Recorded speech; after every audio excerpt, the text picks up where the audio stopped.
नमस्कार। Shiv learning education point में एक बार फिर से आपका स्वागत है। आज हम सीईटी मेंस डिजास्टर मैनेजमेंट का फर्स्ट चैप्टर करेंगे। डिजास्टर मैनेजमेंट बाढ़ आपदा प्रबंधन बोलते हैं। डिजास्टर मैनेजमेंट आपदा प्रबंधन, और खासकर इसमें 2 पॉइंट करेंगे, बाढ़ और भूस्खलन। डिजास्टर मैनेजमेंट है क्या चीज? आधुनिक समय में क्या है, मनुष्य अपने स्वार्थ के लिए क्या कर रहा है, प्रकृति से छेड़छाड़ कर रहा है। तो उस परिणाम को भुगतने के लिए प्रकृति क्या है, हिमस्खलन, बाढ़, सूखा, चक्रवात, भूस्खलन जैसी प्राकृतिक आपदाएं आती है बिना समय के, मनुष्य के बिना चेतना के। तो उस से बचने के लिए जो हमारी सरकारों ने क्या है, डिजास्टर मैनेजमेंट का क्या प्रबंधन किया है, ताकि इनके आने वाले भावी खतरों से बचा जा सके।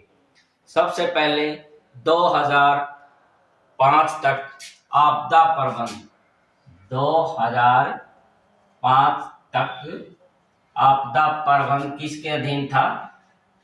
कृषि मंत्रालय। किसके अधीन था? कृषि मंत्रालय के अधीन था। लेकिन 2002 से 2005 के बीच ये इसका स्थान गृह मंत्रालय ने ले लिया। किसके अधीन हो गया ये? गृह मंत्रालय। गृह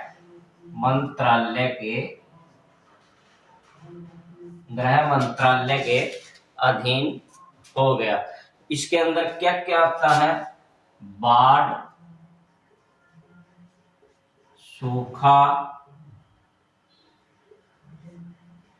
भूस्खलन,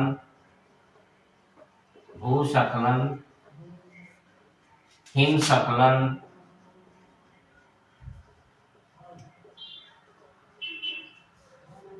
ये सारी प्राकृतिक क्रियाएं क्या है, इसके अंदर आती है। बाढ़, सूखा, भूस्खलन, हिमस्खलन। सिर्फ बाढ़ को छोड़कर सूखा सिर्फ क्या है, अब कृषि मंत्रालय के अधीन है। कृषि मंत्रालय के अधीन आता है। बाकी क्या है, सभी ये योजनाएं गृह मंत्रालय के अधीन कर दी गई है 2002 के अधिनियम 2 के अंदर। गृह मंत्रालय सिर्फ कृषि, सूखा और कृषि मंत्रालय के अधीन है। 23 दिसंबर 2005 को यहां क्वेश्चन आ सकता है, राष्ट्रीय आपदा प्रबंधन अधिनियम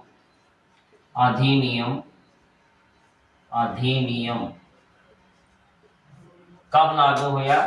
23 दिसंबर 2005 को पहला राष्ट्रीय आपदा प्रबंधन अधिनियम 2005 को लागू किया गया।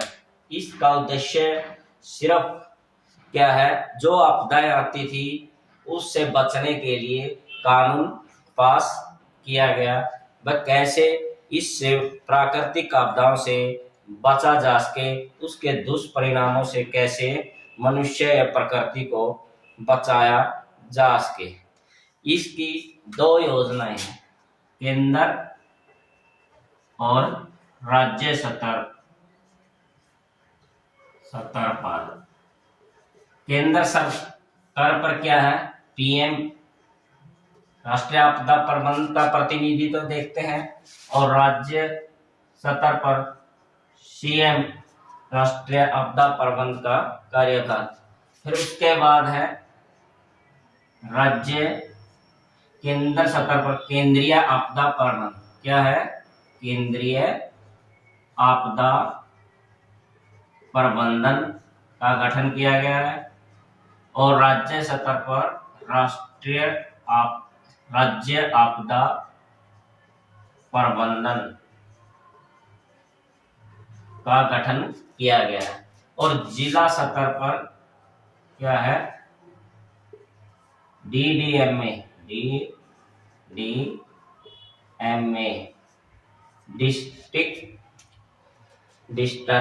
डिजास्टर मैनेजमेंट अथॉरिटी, यानी जिला स्तर पर इसका गठन किया गया है। और स्थानीय स्तर पर क्या है? स्थानीय निकाय जो निर्वाचित सदस्य होता है वो क्या इसका सदस्य होता है? निर्वाचित सदस्य इसका क्या होता है? प्रतिनिधि होता है, इसकी देख रेख करता है। यानी केंद्र सरकार पर PM इसका उत्तरदायित्व निभाते हैं, राज्य स्तर पर क्या CM इसको देख रेख करते हैं, और केंद्र स्तर पर इसको केंद्रीय आपदा प्रबंधन कहते हैं, राज्य स्तर पर राज्य आपदा प्रबंधन इसका नाम है। जिला स्तर पर डिस्ट्रिक्ट डिजास्टर मैनेजमेंट अथॉरिटी यानी उपायुक्त इसकी देखरेख करते हैं। स्थानीय स्तर पर कोई भी निर्वाचित स्थानीय सदस्य इसकी आपदा का देखरेख करते हैं, निर्वाचित अधिकारी के अधिकार में ये होता है। फिर राष्ट्रीय आपदा कार्यकारी समिति, राष्ट्रीय आपदा बल, इसके बाद एक समितियां गठित की, राष्ट्रीय आपदा कार्यकारी समिति और राष्ट्रीय आपदा कार्यकारी बल। ये दो प्रकार के संगठन एकदम से इस प्रबंध को होल्ड करने के लिए और हमें बचाने के लिए इनका गठन किया गया। राष्ट्रीय आपदा प्रबंधन योजना 2016 में लागू हुई। राष्ट्रीय आपदा प्रबंधन योजना 2016 के अंदर लागू हुई, लेकिन 2015 के अंदर जापान के अंदर एक देश सडाई फ्रेंचबर्ग, जापान के अंदर 2015 में सडाई फ्रेंचबर्ग यह जापान का शहर है।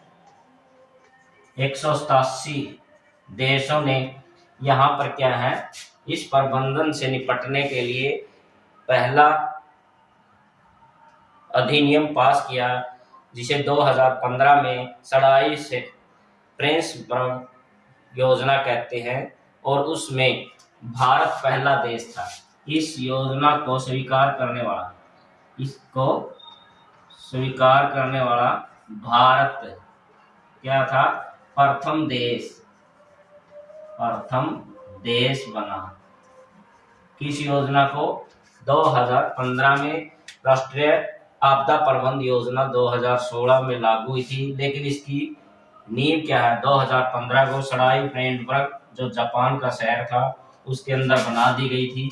इसमें 187 देशों ने क्या किया? भाग लिया। और इसमें भारत ऐसा देश था जो सर्वप्रथम इस योजना को स्वीकार करने वाला पहला भारत क्या था? देश था। उसके बाद इसके दो प्रकार की 2009 में क्या है 2015 और 2016 के बाद भूस्खलन लैंडस्लाइड, इसकी योजना के भूस्खलन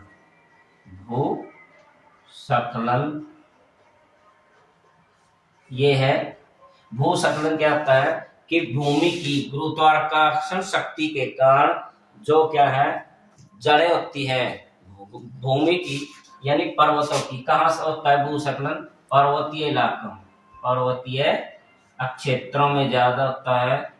और जब क्या है, गुरुत्वाकर्षण के कारण क्या होता है, जो मिट्टी की जड़ें कमजोर हो जाती हैं और वह क्या हो जाती है, ये पर्वत है और ये नीचे खिसना शुरू हो जाती है। यानी हिमस्खलन, भूस्खलन प्राकृतिक आपदा के कारण और मनुष्य के हस्तक्षेप के कारण ये क्या है, मिट्टी की गुरुत्वाकर्षण शक्ति खत्म हो जाती है और वो क्या है, भूस्खलन का कारण बनता है। इसके अनेक कारण हैं। खनन, भूस्खलन के क्या कारण है? कारण पहला है खनन। आजकल मनुष्य क्या है, अपने स्वार्थ के लिए गहरी खाने खोद रहा, यातायात और परिवहन के लिए क्या है, सुरंगें खोद रहा। तो इससे क्या हो रहा है, जो इनकी जड़ें हो रही है चट्टानों की, वो क्यों खोखली हो रही है और जिससे क्या है, भूस्खलन को बढ़ावा मिल रहा। दूसरा पॉइंट है भवन निर्माण। भवन निर्माण, अधिक जनसंख्या वृद्धि के लिए मनुष्य क्या कर रहा है, अधिक से अधिक चहुमुखी भवनों का निर्माण कर रहा है। अनेकों मंजिलों इमारतों का निर्माण किया जा रहा है अत्याधुनिक तकनीक से। इस प्रकार से उसकी जड़ें कमजोर हो रही है। पर्वतों को काट करके भवन निर्माण किए जाए। पर्यटकों के उद्देश्य से भी अनेक प्रकार के सार्वजनिक भवनों का निर्माण किया है। ये भी क्या भूस्खलन का मुख्य कारण है। वर्षा, तीसरा पॉइंट है वर्षा। वर्षा भी क्या है, भूस्खलन में महत्वपूर्ण भूमिका अदा करती है, क्योंकि पहाड़ी एरिया में ज्यादा बारिश होती है और तेज गति से जब पानी आता है और चट्टानों को काटता हुआ आता है, जिससे भूस्खलन को बढ़ावा मिलता है। नेक्स्ट वनों का कटाव। वन कटाव, वन कटाव, मनुष्य अपने स्वार्थ के लिए वनों को काट रहा है, अपनी स्वार्थ पिपासा के लिए प्रकृति से छेड़छाड़ कर रहा है। परिवहन के लिए, आवास के लिए, निवास के लिए अनेक प्रकार के वनों को कृषि के लिए दोहन किया जा रहा है, जिससे क्या है, वो भूस्खलन को बढ़ावा दे रहे हैं।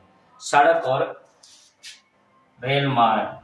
नेक्स्ट पॉइंट है सड़क व रेल मार्ग। रेल मार्ग आधुनिक विकास का युग है और सड़कें और रेलों का जाल बिछाया जा रहा है। उन सड़कों और रेलों को जाल बिछाने के लिए बड़े बड़े पर्वतों को, घाटियों को काटा जा रहा है, उनको पाटा जा रहा है, उनको क्या है, खोदा जा रहा है, जिससे इस भूस्खलन को बढ़ावा मिल रहा है।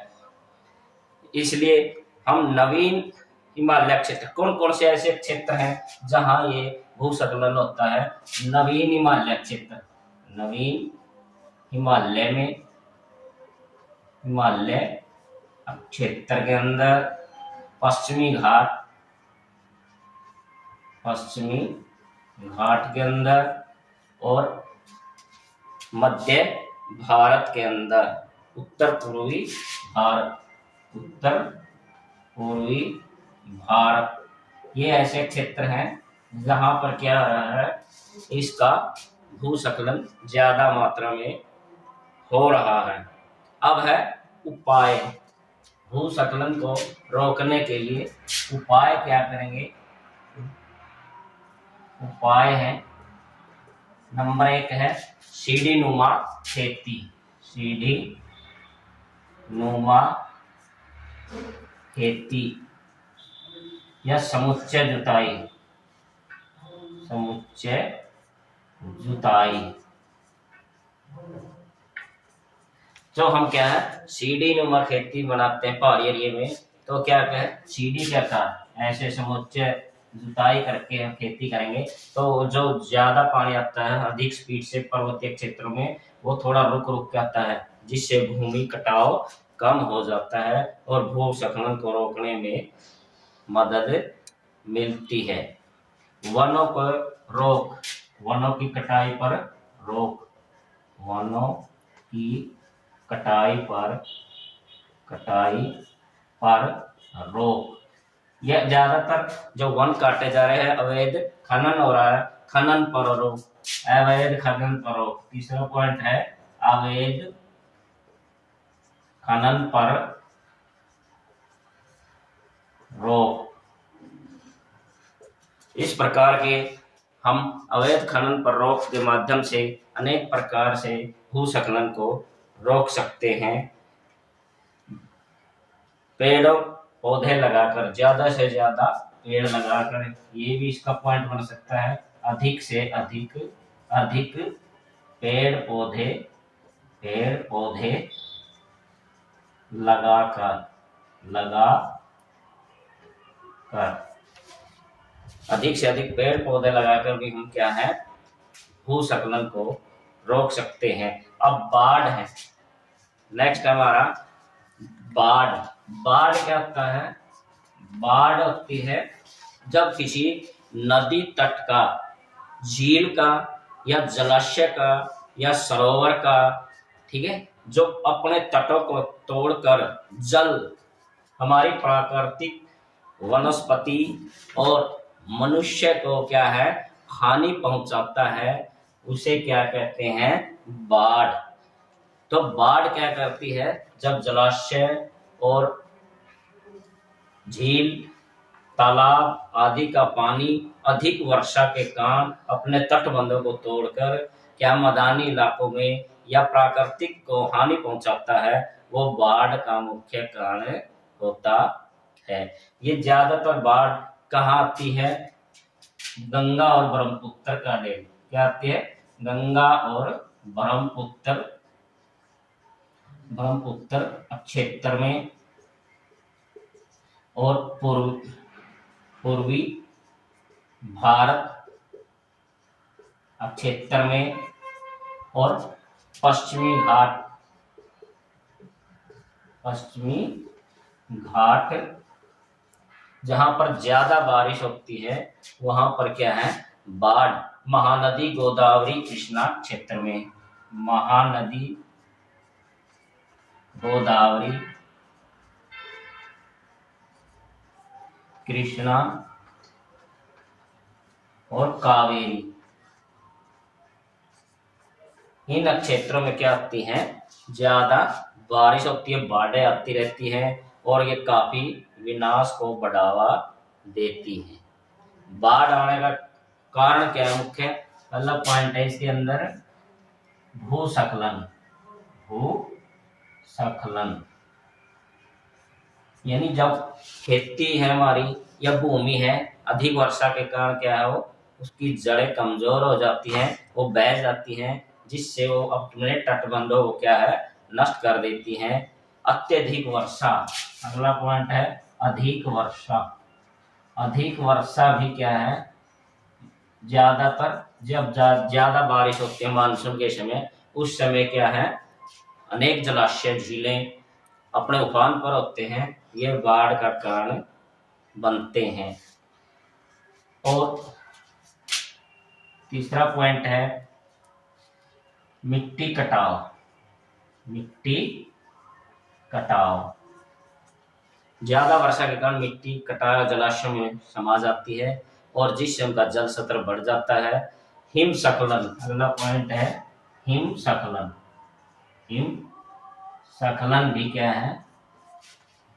बाढ़ का कारण है, क्योंकि बड़े बड़े ग्लेशियर हैं, जब ज्यादा टेम्परेचर के कारण क्या, उनका तापमान ज्यादा हो जाता है, पिघलते हैं, तो जल स्तर बढ़ जाता है, जिससे वह बाढ़ का कारण बनते हैं।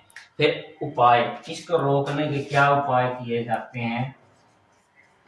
सबसे पहले तो सरकार ने क्या है? आपदा प्रबंधन, डिजास्टर मैनेजमेंट, बाढ़ और भूस्खलन के लिए चेतावनी देता समय समय पर ऐसे आधुनिक स्टेशन, दूरसंचार यंत्र लगाए हुए हैं कि वो समय समय पर उनकी भविष्यवाणी दे। लेकिन फिर भी इनकी सही व सटीक भविष्यवाणी नहीं की जा सकती। फिर भी हम सतर्कता बरत कर क्या है, काफी हद तक इस समस्या से बच सकते हैं। इस प्रकार से इन समस्याओं के लिए 3 प्रकार की योजनाएं बनाई गई हैं। एक तो है अल्पकालीन योजना। कौन सी है? अल्पकालीन योजना। ये सरकार द्वारा बनाई जाती है। अब भाई जब बाढ़ का समय होता है, मानसून का समय होता है, 2 या 3 महीने, उस समय के लिए योजनाएं बनाई जाती है। बाकी महीनों में ये योजना अपने आप निरस्त हो जाती है। जैसे ड्रेनों की सफाई, नहरों की सफाई, उनसे गाद निकालना, इस प्रकार के अनेक प्रकार के कार्य इसके अंदर शामिल है। दीर्घकालीन योजनाएं होती है कुछ। दीर्घकालीन योजना, ये योजनाएं होती हैं जो लंबे समय तक होती हैं। क्यों? पता है कि आने वाले समय में इस क्षेत्र में क्या होती है, बाढ़ें आती रहती हैं, और उस स्थिति को संभालने के लिए सरकारें क्या है, लंबी योजनाएं बनाती हैं। हो सकता है उस नदी पर बांध बनाया जाए, उससे जल स्तर भी रोका जा सकता है, उसकी सिंचाई भी की जा सकती है, और आने वाले बाढ़ों से, खतरों से बचाया भी जा सकता है, और उस पानी को सूखे क्षेत्रों में सिंचाई के लिए प्रयोग भी किया जा सकता है। तुरंत प्रभाव से योजना तीसरी है, तुरंत प्रभावी योजना। इस प्रकार की योजना क्या है, इमरजेंसी एकदम उसी समय लागू की जाती है, और जो हमारी जो एनडीआरएफ की टीमें हैं वो क्या है, एकदम भेज दे दी जाती हैं। ज्यादातर तटीय इलाकों में मछुआरों को कह दिया जाता है कि समुद्र में ना जाएं, बाढ़ के क्षेत्र में ना जाएं, ठीक है। उस क्षेत्र में बैन लगा दिया जाता है, कर्फ्यू आदि की व्यवस्था की जाती है, और एनडीआरएफ की टीमें सजग कर दी जाती है। अब हम दोबारा से एक सरसरी नजर डालेंगे डिजास्टर मैनेजमेंट, आपदा प्रबंधन। बाढ़ या भूस्खलन के बारे में हमें पता है, ये 2005 तक कृषि मंत्रालय के अधीन था। इसके अंदर बाढ़, सूखा, भूस्खलन, हिमस्खलन आदि ये समस्याएं थी। लेकिन 2002 के अंदर ये क्या है, गृह मंत्रालय के अधीन हो गई। सूखा सिर्फ कृषि मंत्रालय के अधीन है। आज भी जब कोई आपदा आती है तो उससे निपटने के लिए डिजास्टर मैनेजमेंट अधिनियम, राष्ट्रीय आपदा प्रबंधन अधिनियम 23 दिसंबर 2005 को क्या है, लागू किया गया। ये केंद्र और राज्य सरकार स्तर पर लागू किया। केंद्र सरकार पर केंद्रीय आपदा प्रबंधन अधिनियम, और राज्य स्तर पर राज्य आपदा प्रबंधन अधिनियम। इसको पीएम देखते हैं केंद्र सरकार पर, और राज्य स्तर पर सीएम देखते हैं। फिर जिला सतह पर DDMA, district disaster management authority, उपायुक्त इसका मुख्य होता है। स्थानीय स्तर पर कोई भी निर्वाचित सदस्य को यह जिम्मेवारी दी जा सकती है। फिर है राष्ट्रीय आपदा कार्यकारी समिति गठित की गई, और दूसरा राष्ट्रीय आपदा कार्यकारी बल गठित किया गया, और राष्ट्रीय आपदा प्रबंधन योजना 2016 में लागू हुई। उसके बाद 2015 में पहले इसकी योजना बनाई सड़ाई फ्रेंडबर्ग, जापान का शहर, 187 देशों ने ये राष्ट्रीय आपदा प्रबंधन योजना, इसकी योजना बनाई गई, और भारत पहला देश था जिसने इस योजना को स्वीकार करने वाला देश कौन सा था, भारत पहला देश बना, और अपने स्तर पर उसने इस समस्या से निपटने के लिए ये योजना को अमलीय जामा पहनाया।